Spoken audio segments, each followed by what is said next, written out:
All right. So Tony, I was looking for a way to, let's say, simplify ball screen reads. So we always teach how to set up the ball screen, how to run your defender into that man.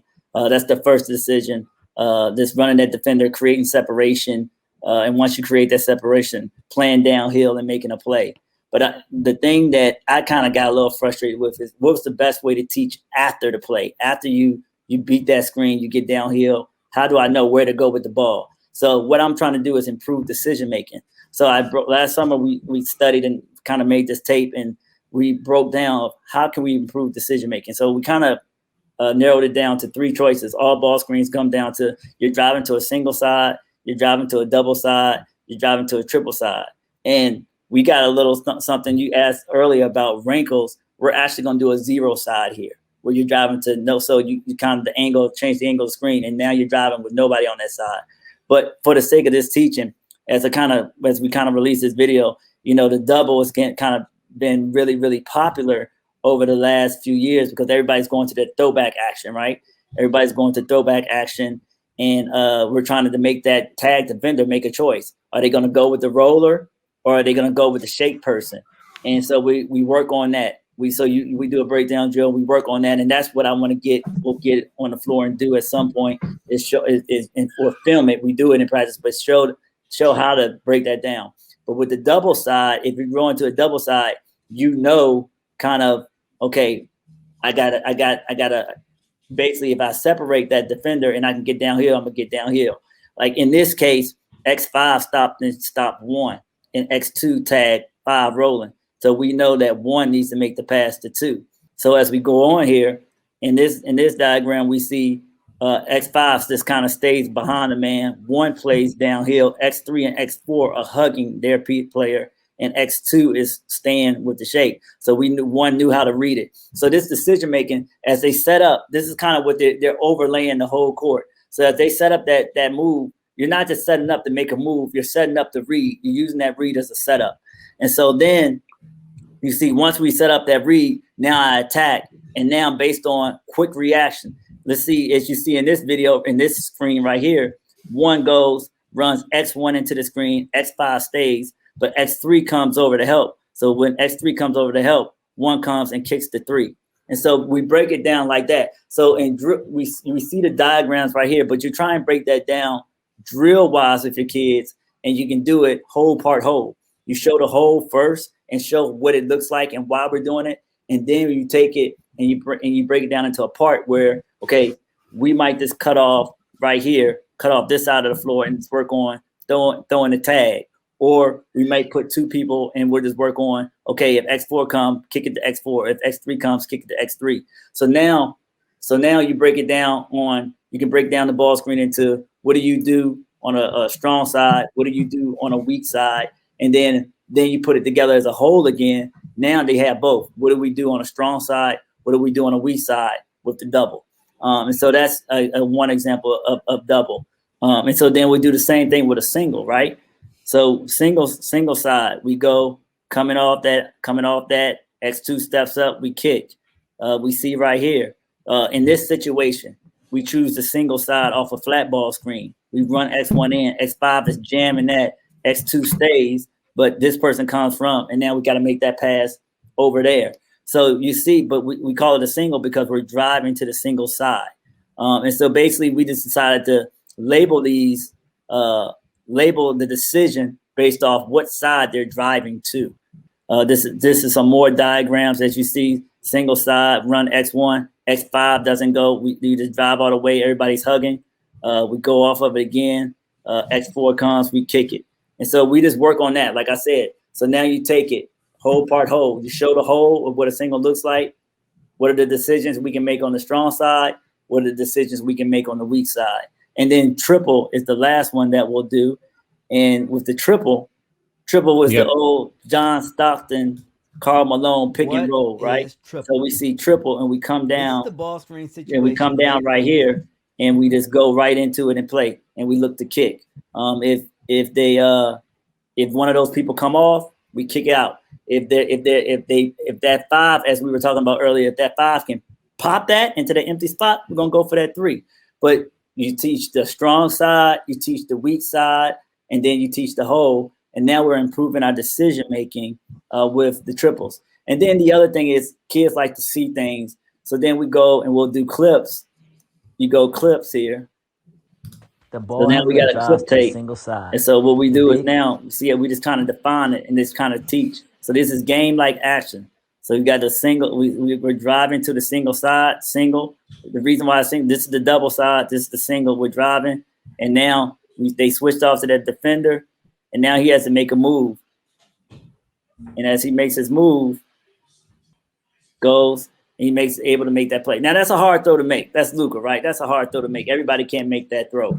But the thing is now, if everybody can't make that throw, what do we get into now? We get into our advantage basketball. Now, okay, I can't make that throw, but I can make my stride stop. I can feel behind, or I can look and somebody can cut and I can make that pass. So now we're progressing with that skill development, and we're showing kind of that. We'll go on to another one. Here's a college game, women's college game. We drive the single side. And when she drives the single side, this player, somebody helps, she kicks right there. So we try and get into this, show WNBA clips. Just trying to show all this single side. So now they're starting to see how to make these necessary reads. And she's going to go right here with the ball because this kid is going to help. Right there. And so that's kind of how we like to teach it, a high on ball, single side. Reason why we go on the single side. Now he may snake it and curl it, but he initially drove to the single side. So what we're trying to do is make easy decision making, make the decision making process easier. I was talking to somebody earlier today, and basically I told them, well, they said we don't have high IQ kids. Well, if you don't have high IQ kids, you need to make the decision making process easier. And the other thing you need to do is give them habits and give them routines so that they don't have to. The high IQ kids can adjust, and they don't necessarily they need habits and routines also, but they can adjust and they can make quicker adjustments better, so they don't need as much guidance and help. So this is what we try and do as far as the single, the double, and the triple, and this kind of is an overall. It's a way of counting and way of processing your decision making for that. Do you start on air and then add a defender? I think what you need to do, what you should do is you start on air and like you walk it through. Like I said, walk it through. Like last summer in one of our workouts, I showed our point guard. I put chairs out there, and I just kind of had the chairs and this imagination. Okay, what does this look like? What would you call that? She said single. What would you call that double? What would you call that triple? And she said, oh, okay, I get it. And then in a game, when you get your players out there and you get a group session, then you work on it just one side. Okay, this is the strong side. What do we do if we come off in this? And then you work on the weak side. What if you do that, making that kick out pass? And then the other thing, you're getting shots up. You can get shots up off of this too. So I come off, boom, I make a pass. There's another person, I can get the ball back, make another shot. So you're getting shots up too. And then you put the hole together and you walk through the hole, and then you play it live. And that's kind of how you develop it. But it's a process of teaching it. And it's just not about the initial ball screen. Because I think a lot of people get caught up on this. What is the pick and roll? There's the two players in there. But if you can I think the most powerful thing about the ball screen is when you can incorporate all 5 players into the play. It makes the ball screen that much difficult to guard. And that's actually the magic in the ball screen, sucking in players, creating disadvantages so that you can get the shot that you want. And then what makes Chris Paul so great is that he can make all the throws. As they say to Tom Brady, he can make all the throws. So it's the same thing. Sue Bird, she can make all the throws. And she has the IQ where she can pick you apart and read it. Sue Bird's like 38, 39 years old, still doing it. Why? Because of the mind, and she can make all the throws. I mean, she's a Tom Brady of women's basketball. So it's the same thing. That's the knowledge what we're trying to get. And so it's almost like that counting system, and that's what I would call it, a counting system of being able to teach players how to play off the ball screen. No, we've just simply described it as you're finding the advantage, where is the help coming from? Right. And as defenses, I mean, when we first started teaching this, the advantage, the only one that we understood was the roll. I screened, I picked up the second defender. Right. Well, my advantage is just another way of saying finding the open man. So where's my open man? On the roll. Well, obviously, as defenses have gotten smarter about things, it's now incumbent on us to teach. Okay, so where is the open man? I.e., where is the advantage on the floor? Yeah, no, that's really good. I'm looking to do this year with our team what you just described with the zero side. Right. So having the 3 on the so and you have let me see if I can just, I don't know if how well you can see this. We don't have that diagrammed up yet, but let's see if we can just kind of do something like here. So let's say we have put it on the top closest to you. Can you put it up there on your chest? Oh, okay. Here we go. No. Slide the things. There you go. Up there to the top. Use the top of the board. Okay, use the top. Yeah. So 1, 3. Let's say we have 5. And let's just say we have let's put 2, 3, 4. That's 4 right here. So let's say you have this type of alignment, right? You have this type of alignment, and then we want to we call it a zero, right? Where you want to run this player in, and then this player kind of just comes through, overloading it, and now you have that circle movement as I talked about before, and having 1 play off that 5 to that 0 side, and then 2 fills.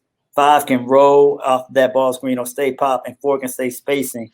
And now we have that 5-out spacing as we had before. But the reason why we do that 0 side is because if a person likes to jam the screen, or a person is not trying to, or you think you can beat the hard heads and attack, it really works well when somebody's trying to jam. When the defender's coming up right here, let's have 5 right here.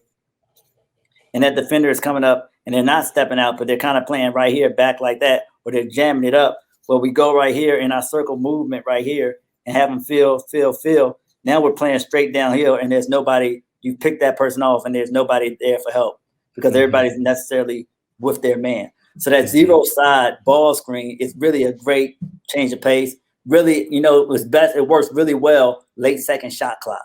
So you're talking about now, even though I haven't put that in, there's a 0, the single, the double. But with that 0 side, you still know where your outlets are. That's why we teach circle movement. That's why I say it's a great principle where now everybody has circled around, and now 5 can roll a pop, 4, 3, 2, 1. And this is kind of our this is that 3-guard front I was talking about right there, spacing anyway. 1 is right here and 2 is in the corner. So, and then 1 can kick out, and then now we fill out, 5 fills, 3, 2, and then we just continue to go like that. And that's kind of that movement that I think you got to drill and teach with circle movement. If somebody drives right, you drive right. Somebody drives left, they drive left. That's why that's a foundational principle, because you see it even in the ball screen stuff here of how to space out and how to relocate. Because a lot of people say, well, we run this initial action. The kids just stand. Well, the kids just stand because you haven't taught them how to move. Teach the kids how to move and they won't stand. So circle movement does that. You know what I mean? And so that's what you got to hold yourself as coach as accountable is if they're not doing something, you need to review in your notes. Did I teach it? If you didn't teach it, then they're not going to do it. What I'm thinking of doing this year is even this. Put it back to where you had at the very, very beginning. Put everything back to where you had. Let's have 1 right here, 5, 2. I had 3 right here and kind of 4 right there. Is that right? Just like that? No, you had the 5 down in the short corner. Okay. Now bring your who's the guy in the corner right closest to your hand? I have a 4 right here, but I can just bring it up. It doesn't matter. Just pretend like he has the ball. Okay. Yeah. I'm gonna screen now with the 5 in the 4. Okay. So screen right there on the wing, and the 4 is gonna drive baseline. Okay. Oh yeah. And so now you have 1, 2, 3 on the far side. Absolutely.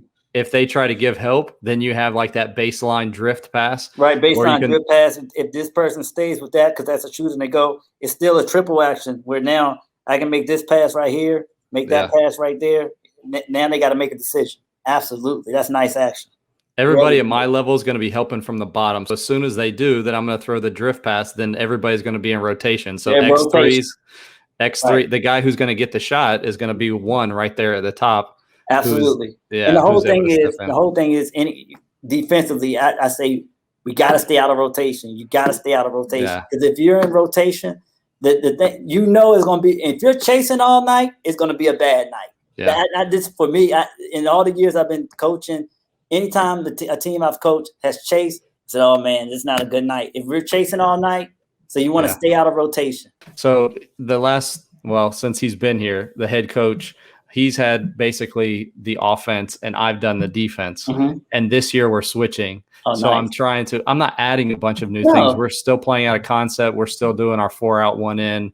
Truth is, like I taught a lot of it anyways the last couple of years, but I'm trying to add a couple more things like you are from the NBA, just a couple, like even that. Right. Traditionally, basketball, especially at the high school and below levels, if you're setting a ball screen, you're coming out somewhere in between. I mean, the widest you're going is the wings, but most everything happens in the middle third of the floor. Right. Yeah, absolutely. And we screen, most everybody screens, even at the college game, they always all screen to the middle of the floor. Right. I want to, if you watch the NBA, what I just showed you there. That's why they set a bunch of step-ups. Yes. They're screening to the baseline and they're creating that circle and they're creating that rotation. Absolutely. That's a long help from like that other corner, which then long help leads to long closeouts or leads to disadvantage on the far side. And if I can get my guys like you just showed in that Luka clip, if I can get them to throw that off the bounce pass, that's something I can work on with our guys. And, you know, if you can throw that pass, then you're going to end up somewhere within about 3 passes with a wide open 3-point shot. Right. And then one more thing I like to show with that circle movement is, right, if we drive, and I noticed this the other day in just watching some film, is the circle movement happens, and you just made me think of it with that baseline pass with that long drive. If they're cutting, let's say this person is cutting on circle movement, and their man all of a sudden comes right here, and this player is driving right here with the ball, and they're driving, and everybody's circle movement, and they get stopped.